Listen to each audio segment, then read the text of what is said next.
आयुर्वेद में दो प्रकार के रोग बताए गए हैं। पहला शारीरिक रोग और दूसरा मानसिक रोग। जब शरीर का रोग होता है तो मन पर और मन के रोग का शरीर पर बुरा प्रभाव पड़ता है, क्योंकि मन और शरीर के बीच में बहुत गहरा संबंध है। इसलिए मन के विकारों को समझना आपके जीवन के लिए सदैव उपयोगी रहेगा।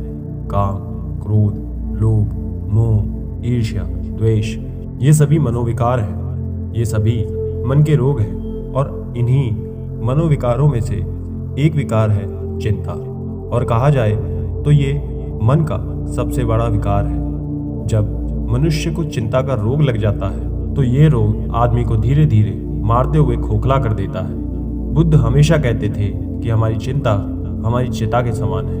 अंतर केवल इतना है कि चिंता आदमी को बार बार जलाती है और चिता एक बार। इसलिए मन के रोगों को समझो, और जब मन के रोगों को समझ लोगे तो जैसा आपको बताया है कि हमारे मन का हमारे शरीर से बहुत गहरा संबंध होता है, तो जब आपका मन ठीक हो जाएगा तो शरीर के रोगों को भी आसानी से खत्म कर देगा।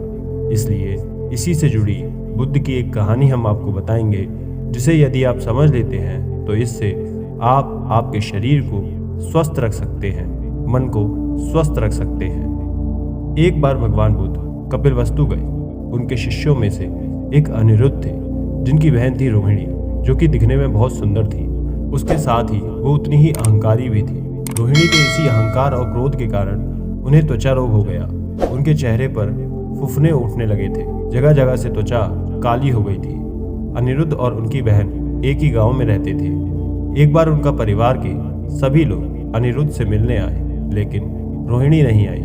यही सोचकर वो बहुत चकित हुए। फिर थोड़ी देर के बाद रोहिणी वहां आई, वो भी मुंह ढककर। ये देख अनिरुद्ध ने पूछा कि पहले तुम आई नहीं, और जब आई हो तो मुंह ढककर आई हो, ऐसा क्यों? इसके पीछे क्या कारण है? तब रोहिणी ने कहा, मेरा चेहरा अनायास ही विकृत हो गया है। सारे चेहरे पर फफोले पड़ गए हैं। मैं छवि रोग से ग्रस्त हूँ, इसलिए मैं पहले नहीं आई, लेकिन फिर आपने जब मुझे बुलाया तो मैं आ गई। लेकिन मैं तब भी मुंह ढककर के आई, क्योंकि मेरा चेहरा देखने लायक नहीं है। इसी शर्म के कारण मैं ऐसे आई हूँ। ये सब सुन अनिरुद्ध बोले कि ये सब छोड़ो, हमारे गांव में बुद्ध का आगमन हुआ है। उनके 10,000 भिक्षु गांव में हैं। उनके ठहरने के लिए एक विशाल भवन बनवाना है। तुम एक काम करो, भवन बनवाने के काम में लग जाओ। रोहिणी के पास इतने पैसे नहीं थे, लेकिन फिर भी उन्होंने ना नहीं किया और अपने सारे गहने जेवरात सब बेचकर भिक्षुओं के निवास स्थान को बनाने में लग गई। रोहिणी घर बनवाने में ऐसे लग गई कि उन्हें अपने रोगों का ख्याल ही नहीं रहा, और घर बनवाते बनवाते कुछ ऐसा चमत्कार हुआ कि उनके 99% रोग स्वयं ही ठीक हो गए। लेकिन वो अभी भी बुद्ध से मिलने नहीं आई।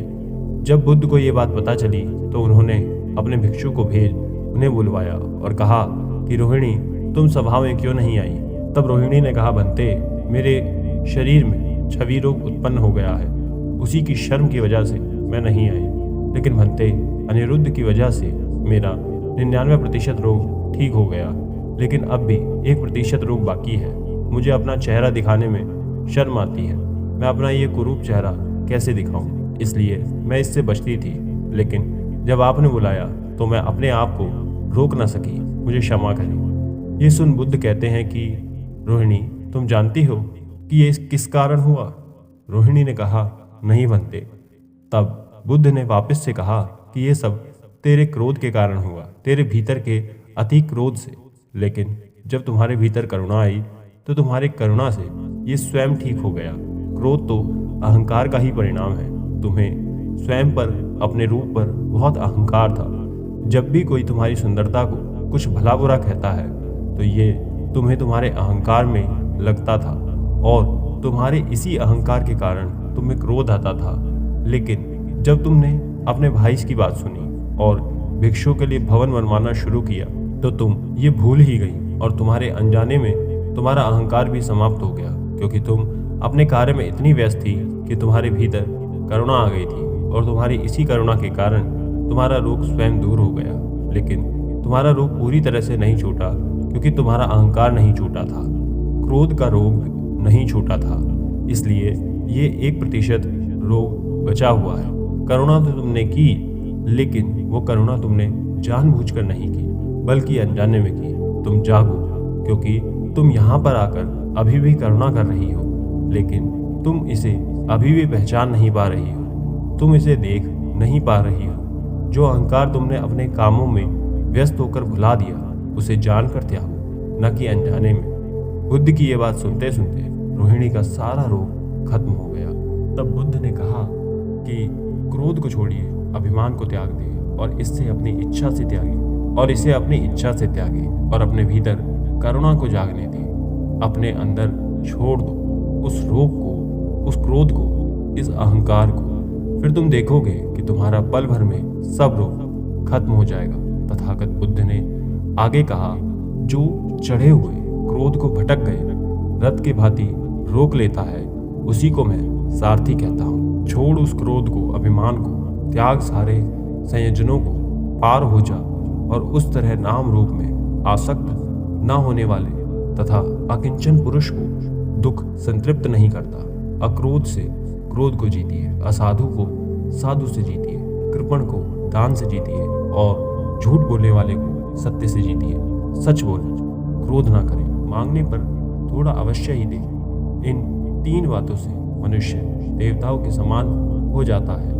अगर हम आधुनिक विज्ञान को देखें तो उसमें भी ये बताया गया है कि मनुष्य का मन उसकी 90% बीमारियों का कारण है। हमारी 90% बीमारियों का आधार हमारा मन ही है। इसलिए हम जब भी अपनी बीमारियों का इलाज करवाते हैं तो पूरी तरह से ठीक नहीं होती, और अगर ये ठीक भी होती हैं तो एक बीमारी के ठीक होने पर दूसरी बीमारी भी हो जाती है, क्योंकि हमारा मन तो ठीक हुआ ही नहीं, हमारा मन तो वहीं का वहीं है। जब तक मनुष्य अपने मन को नहीं बदलेगा तब तक वो अपनी बीमारियों से छुटकारा कभी नहीं पाएगा।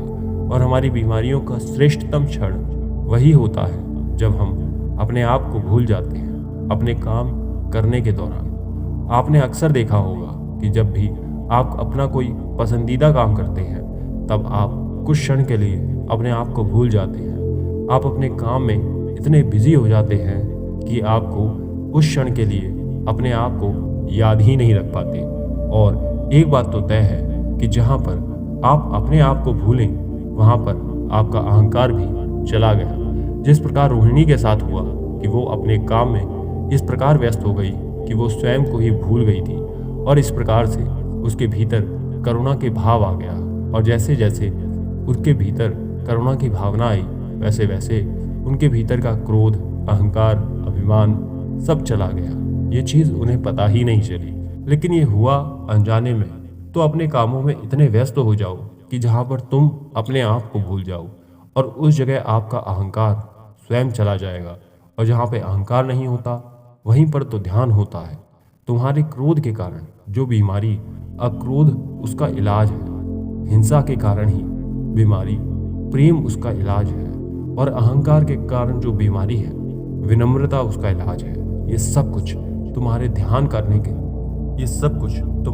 करने से ही आएगा। जब तुम ध्यान करोगे तो तुम्हारे विकार स्वयं नष्ट हो जाएंगे। काम, क्रोध, लोभ, मोह, अहंकार, अभिमानी, ये सब धीरे धीरे समाप्त हो जाएंगे, क्योंकि ये सभी तुम्हारे मन के रोग हैं। और जब तुमने अपने मन के रोग को समझ लिया तो मन से जुड़ा है हमारा शरीर, तो आप शरीर की बीमारियों से भी दूर होते चले जाएंगे। इसलिए अपने ध्यान को प्राथमिकता दें, अपने मन को समझने का प्रयास करें, अपने काम से प्यार करें। तब आप देखेंगे आपके पास अहंकार के लिए, क्रोध के लिए वक्त ही नहीं होगा। धन्यवाद।